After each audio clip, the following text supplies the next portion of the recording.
Alright, so it's been a while since I've done a vlog. I thought I would just sort of film a typical day of painting and surfing, or what my typical days are like. I'm in Santa Cruz right now because it's kind of cold and windy up by San Francisco. Santa Cruz is about an hour south of where I live. The surf is usually good down here. Weather is great. It's kind of overcast now, but I'm meeting Matt to surf. So Matt and Lindsay will be here, and then Maura's going to meet up with us later to paint. So that's the plan, and we'll see how it goes. Alright, well, it's looking pretty small out there, but I think we'll manage to have fun. Matt's not here yet, so let me show you how I pack my car. I've got all my painting stuff more or less to the left here, my backpack, my palette, and then also extra canvases. And then this board is 8 feet long, it fits right into the footwell. So I've always got this board in the car. I've got 2 wetsuits, one that's got a hood, and then one without, depending on the water temperature. And then over here, a bunch of surf related things, GoPro for filming surf sequences, surf wax, sunscreen, that sort of thing. And then back in here, I've got a box full of paints, and the box actually keeps paint from getting on everything, because my tubes of paint tend to be pretty messy. So I've got that, and then I've got a lunch in here, and then various bits of clothing, obviously, like a vest, a jacket, and a sweatshirt. Oh, and always a couple towels. All right, so on small days, I usually take out the 8-foot foamy. I've got this for $99 at Costco. I've got a camera mount up here. Just put that on. All right, and this thing is 3 years old. You can see like the outer coating is delaminating, but it's not absorbing water, which is great. It's kind of come apart here as well, but I've just used hot glue and Gorilla Glue and anything else that I think might work to glue it back together. So it's still going strong despite being sort of ugly. Oh, that Santa Cruz fog's here. There's some like smaller ones inside, and then obviously the point is kind of breaking too. Have you surfed the smaller waves like in here? I have. I've surfed it all up and down. You get some nice rides, slow and soft, but really fun. Like nothing yeah, beats like riding a wave.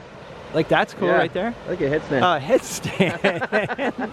It looks like the south swell's still in the water, so. Yeah, it's gonna be fun for sure. All right, Lindsay, I heard you're gonna be filming for us. I'm gonna do my best. All right, cool. Yeah. A little to the right? Yeah. Straight out. Straight out.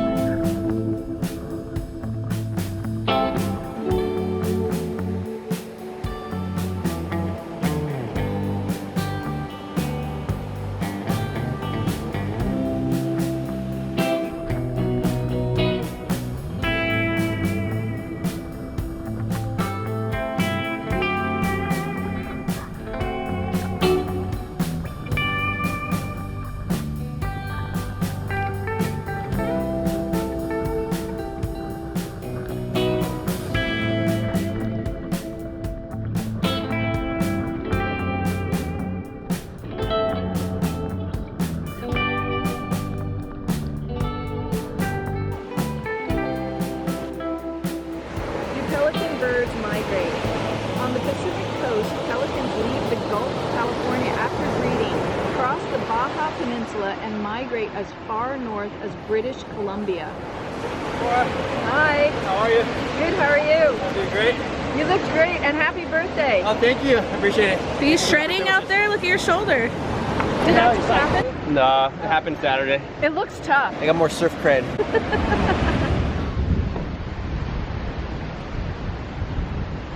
All right, let's check in with Maura here. Wow, it looks beautiful already. I like these tree shapes. Yeah. So what's the idea? You're working from this scene over here? That's right. So, you know, the first question is, where do I want the horizon? Yeah. And if there had been good clouds, I may have lowered all of this to get some clouds in. But I thought, well, I want these cliffs in here instead. And then I want to cut off the trees so I have some interesting shapes there. Okay, so then I raised the horizon to here. But the question is, this cliff here, I wonder if I should bring it all the way down like that. I kind of don't like that. Does that correspond with like the one with the green here? Right there. Yep, right. I see it. And so I wonder if maybe I should just artificially bring it up like that a little bit and then have this one come down here instead. So that's what I'm thinking about right now, how to, just the composition. How to arrange things, yeah. Yeah. I like how you have the trees going off the top. That's something that, you know, I used to always kind of keep them within the picture, but now I do like that compositionally when the trees go off. And then you'll get a little bit of sky right here as well, it looks like. Right, Yeah. and maybe also some of this nice blue mountain will show up in here too.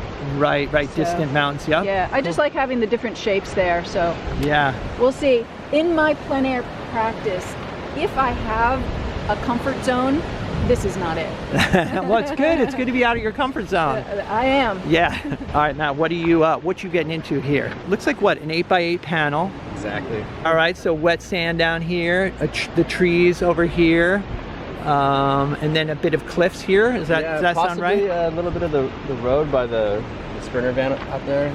Oh, okay. Also some of the road. Yeah. All right. All right, we'll see how it goes. Yeah, looking good. My gal died a year and a half ago, and I had a memorial on that tiki for a year. Oh, so you're painting. So yeah, what are you painting? The palm trees here. And okay, so palm trees right there. yeah, the tiki kind of like drew my eye, so I just kind of put it there. Okay. No detail yet. Right. Trying to get a little bit of the cliff. I'll Okay. leave you alone, and Oh, there's no rush. And, okay. and I'm being sincere. I want to buy it from you to help you out. Okay, I appreciate Plus, that. It's sentimental to me, and I'm going to show you the picture. Okay. You'll understand. Yeah. What's your name? Lindsay. Lindsay. I'm Dave. Dave, nice to meet you. Nice to meet you. Yeah, yeah. We'll be out here for a while. Oh Yeah. yeah, this is very special to me. Yeah, it's a beautiful spot. I didn't even see that tiki over there. Oh yeah, that's the first thing I saw. I was like, the tiki. So the tiki is what kind of drew you to the scene? Yeah, I wanted to do the palm trees mainly for the tiki. Yeah, yeah, yeah. And then, you know, I'm going to move things around and just try to get the cliff and the ocean in there. Bring the cliff to life a little bit more instead of having it so bare. Yeah. Add more greenery, plant life. And I'm debating if I want to do like the distant beach. I don't know. Oh, you mean like way off over way there? Out there, just kind of off in the distance. But then, does that bring my horizon line where it should be? No, no, no. I think that could be really nice. Yeah, I agree. Like you could have like a distant horizon in some of those hills for sure. I think that could be really beautiful because then you have like the combination of something up close and then something in the distance. I say go for it for sure. Yeah, yeah. I'm gonna try. Yeah.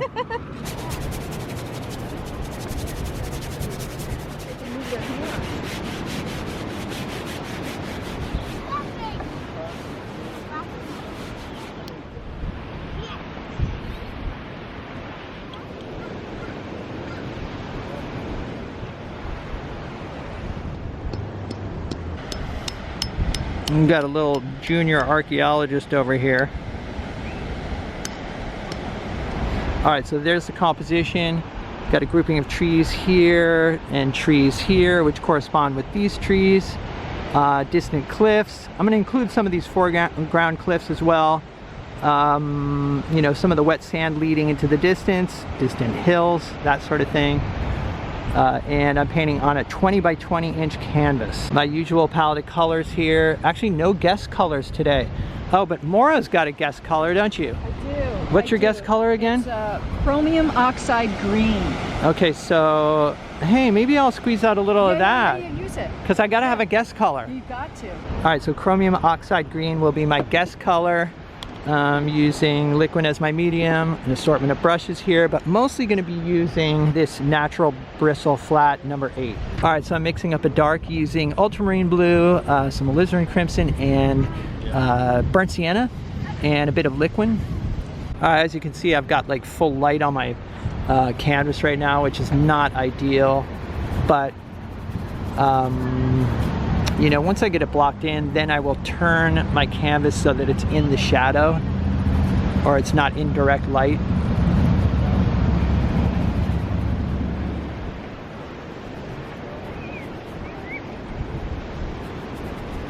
All right, so I'm mixing up a color for the sky using ultramarine blue, titanium white, and a touch of phthalo blue. and just using a general blue color here. Paying attention to the value though. The sky is definitely darker in value than the whitewater, so you know, I'm kind of mixing just slightly lighter than a mid-tone, and my palette is a mid-tone value, so I can kind of gauge that way. As you can see, it's lighter than that mid-tone.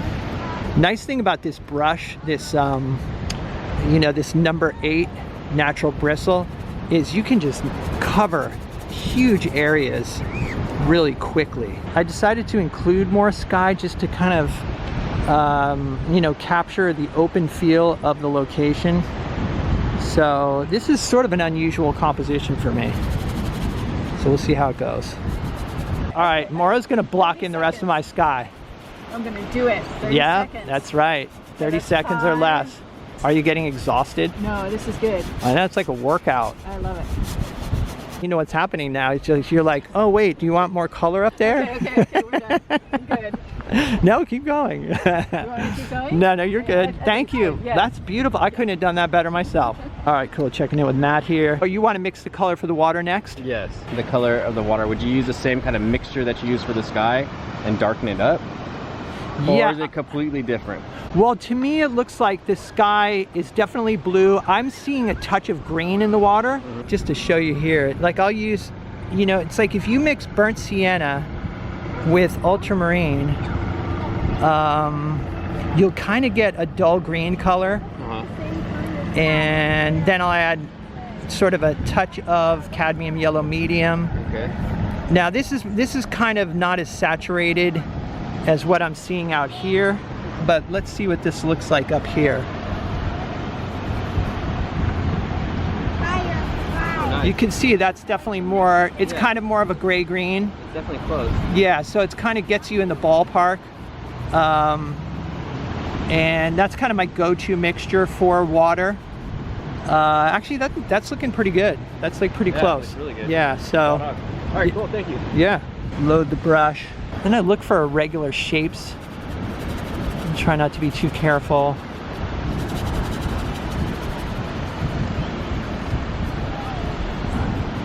Starting off with like kind of a purplish mixture using a bit of dioxazine purple, ultramarine blue, titanium white. I'm going to paint the wet sand right here that's actually reflecting the sky. The pattern of it sort of goes off in this direction here. At this point, I'm mostly just trying to get an arrangement of shapes that looks appealing. I want this area along here to be very irregular. Something like that there. For the distant hills, I'm using a purple mixture of dioxazine purple, ultramarine blue, and a bit of titanium white. And I've also added a touch of yellow, cadmium yellow medium, to kind of dull down the mix, because it was the purple was a little too saturated. And I always gray down colors using complements, as opposed to like mixing in like a neutral or something like that. There we go.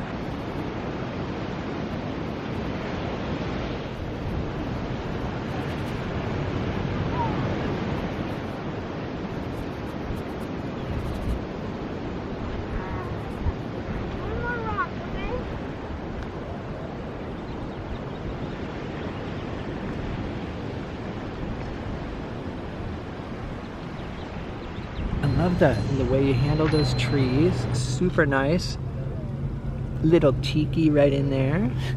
Yeah, nice job. How many times have you done oil plein air? Never. That's it? I did a sketch the last time we went out. Okay. I didn't actually get to paint anything, but that was my first time even mixing oils. Yeah. And then I would say this is like my first time like trying to create something with oil Yeah, it looks cool. outside.